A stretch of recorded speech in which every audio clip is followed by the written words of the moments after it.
नमस्ते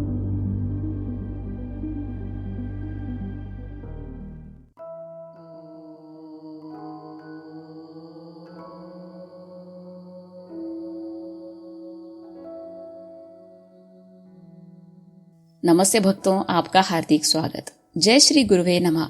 जय श्री स्वामी समर्थ। प्राचीन काल में इक्ष्वाकु वंश में मित्रसह नाम का अत्यंत धार्मिक और शूर राजा था। वो अपने उदार, दयालु और लोगों के हित के कार्य करने के लिए प्रसिद्ध था। धार्मिक कार्य तो बहुत मन से करता था। राजा क्षत्रिय होने से शिकार करना उसके रक्त में था।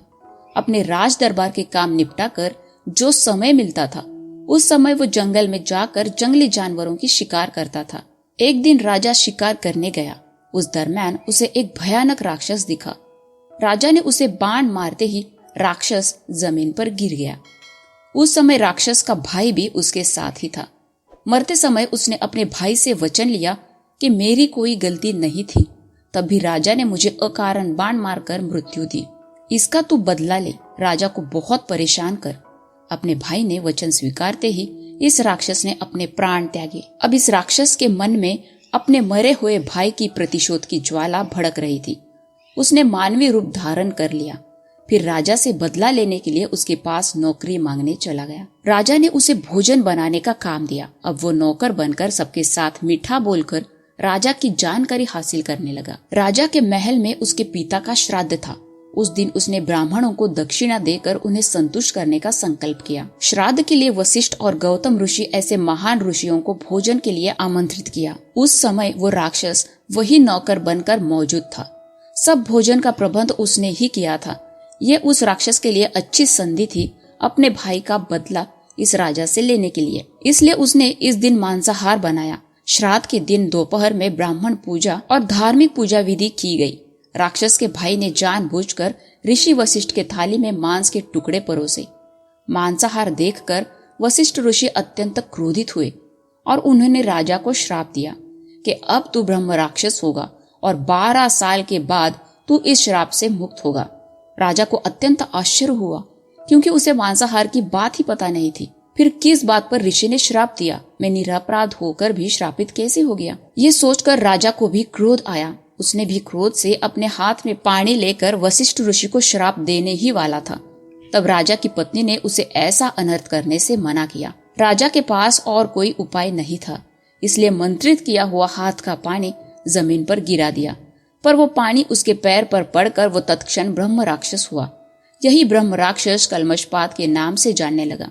यही ब्रह्म राक्षस अगली 12 वर्षों तक अनेकों तीर्थ यात्रा कर पापों से मुक्ति के लिए तीर्थ स्थली में अपनी मुक्ति के लिए प्रार्थना करने लगा। एक दिन एक ब्राह्मण और उसकी पत्नी जंगल से जा रहे थे। तब अचानक कल्मषपात ने उन पर हमला किया। ब्राह्मण पत्नी ने उस राक्षस को अनेक विनती की, पर उसने एक नहीं सुनी। उसने ब्राह्मण को मार ही दिया। ब्राह्मण पत्नी को अत्यंत दुख हुआ। उसने भी उस श्रापित राक्षस को श्राप दिया, अपराध के बिना ही तूने मेरे पति की हत्या की। तेरा ये श्राप खत्म होने के बाद तेरा मुझसे मिला हुआ दूसरा श्राप शुरू होगा। तू तेरी पत्नी से दूर ही रहेगा और तूने यदि स्त्री संग किया तो तेरी मृत्यु हो जाएगी। 12 वर्ष पूर्ण होने के बाद उसका ऋषि वशिष्ठ द्वारा दिए श्राप की अवधि समाप्त हुई। वो उस श्राप से मुक्त हुआ।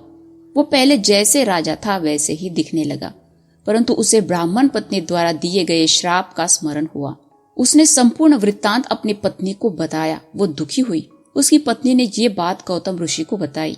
मुनिवर को प्रणाम कर मदद की गुहार लगाई। गौतम ऋषि को उसकी दया आई और उन्होंने इस पाप मुक्ति का उपाय उन्हें सुझाया। गौतम ऋषि ने उन्हें गोकर्ण स्थान को जाने के लिए कहा। वही गोकर्ण स्थान इसके पहले 6ठे अध्याय में जिसका वर्णन संपूर्ण किया हुआ है। वहाँ दिव्य स्थान में गोकर्ण महादेव का दर्शन लेकर जब तप और गरीबों को दान करने का उपदेश किया। गौतम ऋषि ने बताया हुआ सब कुछ राजा ने बड़े भक्ति भाव से किया।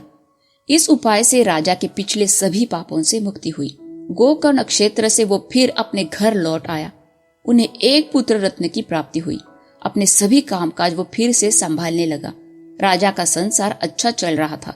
अब कोई चिंता ही नहीं थी। ऐसे है गोकर्ण महादेव के दर्शन का फल, जो जीवों के पाप को हर लेता है, पापों से पूर्णतः मुक्त कर देता है। आज भी श्रद्धा और भक्ति भाव से वहां जाकर जो कोई दर्शन करे और जप तप और गरीबों को दान दे वो पापों से मुक्त हो जाता है। भगवान शंकर भी अपने भक्तों की इच्छा मनोकामना पूरी करते हैं। किसी को कोई समस्या या पीड़ा हो तो भोलेनाथ उसे दूर करते हैं। तो इस तरह से राजा अपने श्राप से मुक्त होकर आनंद से राज व्यवहार संभालने लगा। तो ये थी 7वें अध्याय की पापों से मुक्त करने वाली सत्य कहानी। जय श्री गुरुवे नमः। जय श्री दत्त प्रभु की जय। श्री स्वामी समर्थ। धन्यवाद।